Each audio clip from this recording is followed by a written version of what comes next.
Mu mpera z'ikinyejana cya 19 mu Rwanda rwari igihugu gifite umwami ukomeye, ingabo zikomeye n'ubutegetsi bwihariye muri Afurika yo hagati. Ariko mu mwaka w'1895 habaye ikintu cyahinduye amateka y'u Rwanda burundu. Umwami Kigeli wa kane Rwabugiri, umwami mu bami bakomeye u Rwanda rwagize, yaratanze. Nyuma yo gutanga kwe, igihugu cyari kigiye guhura n'igihe gishya, kwinjira kw'abanyaburayi, amadini mashya, ubukoloni n'impinduka za politiki. Ese Rwabugiri yatanze azize uburwayi gusa? Ese hari amabanga ataramenyekana? Kuki abanyaburayi bari bashishikajwe n'u Rwanda? Uyu munsi turareba amateka ya Rwabugiri, Von Gotzen, Richard Kandt n'ibitabo byabo banditse ku Rwanda. Muri kumwe na Niyonzima Israel. Mbere y'umwaka w'1894 u Rwanda rwari ubwami bwigenga. Ku ngoma ya Kigeli wa kane Rwabugiri ahagana mu mwaka w'1840 kugeza mu mwaka w'1895 u Rwanda rwari rumaze kwaguka no gukomera cyane. Rwabugiri yakoze ibintu bikomeye birimo gukomeza ingabo z'ubwami, gushyiraho uburyo bukomeye bwo kuyobora intara, kwagura ubutegetsi mu bice bitandukanye, gukomeza ubusugire bw'igihugu. Abanyaburayi bageze mu Rwanda basanze igihugu gifite gahunda yacyo, ntabwo hari ahantu hatagira ubuyobozi. Mu mwaka w'1894 Umudage Gustav Adolf von Gotzen yinjiye mu Rwanda. Yarayoboye urugendo rw'ubushakashatsi rw'Abadage muri Afurika y'Iburasirazuba. Yageze mu Rwanda yahuye n'umwami Rwabugiri.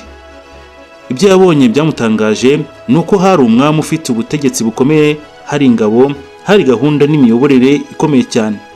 Nyuma y'urugendo rwe yanditse igitabo Dutch Africa von Ost Nat West mu mwaka w'1895. Muri iki gitabo yavuze ku rugendo rwe muri Afurika no ku byo yabonye mu Rwanda. Mu mwaka w'1895 nyuma y'umwaka umwe gusa Von Gotzen ageze mu Rwanda, umwami Rwabugiri yaratanze.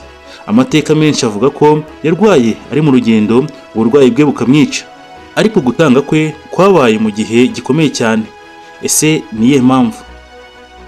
Kubera ko nyuma yo gutanga kwe habaye ikibazo gikomeye cy'izungura. Ubuyobozi bugira intege nke, abanyaburayi barushaho kubona uburyo bwo kwinjira muri politiki y'u Rwanda. Hari abantu bagiye bibaza niba byari ibintu bihuriranye, niba bitari uburozi cyangwa umugambi wo kumukuraho. Ariko kugeza ubu nta gihamya cy'amateka yemeza ko yishwe cyangwa ko Von Gotzen yabigizemo uruhare. Nyuma ya Von Gotzen haje undi munyaburayi wamenyekanye cyane mu mateka y'u Rwanda, Richard Kandt. Yageze mu Rwanda mu mpera z'imyaka y'1890. Yakoze ubushakashatsi ku miterere y'igihugu, abaturage, imico, ibidukikije, inkomoko y'amazi ya Nile. Ndetse yanditse igitabo gikomeye Cap Nile mu mwaka w'1904 isobanura isoko ya Nile. Muri iki gitabo yasobanuye urugendo rwe mu Rwanda ndetse n'ibyo yabonye. Yavuze ku bwami bw'u Rwanda, imisozi, ibiyaga, amashyamba, imibanire y'abaturage. Von Gotzen na Kandt banditse ku matsinda y'Abanyarwanda, ariko abashakashatsi b'iki gihe bagaragaza ko abanyaburayi benshi bo muri icyo gihe basobanuraga ayo matsinda bakoresheje ibitekerezo byabo by'ubukoloni. Mbere y'ubukoloni, imibanire y'aya matsinda yari igoye kurusha uko abakoloni bayerekanye. Hari imirimo itandukanye, ubukungu, ubutegetsi, imibereho, ariko ubukoloni bwaje gukomeza cyane gutandukanya ayo matsinda nk'aho yari amoko atandukanye adahinduka.